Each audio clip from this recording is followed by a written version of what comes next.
one beat up, broken car dolly. Gonna see if we can redo it,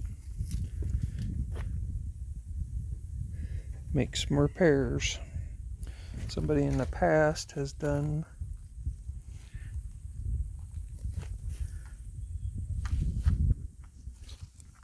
some work on it already,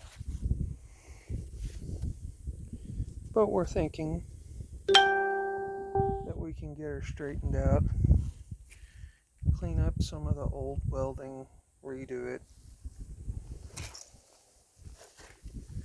remanufacture their winch, and clean all of that mess up. Some new safety chains and a new set of tires, some ramp work. We'll see how this goes. New project to make it a little easier to move cars. Part 1.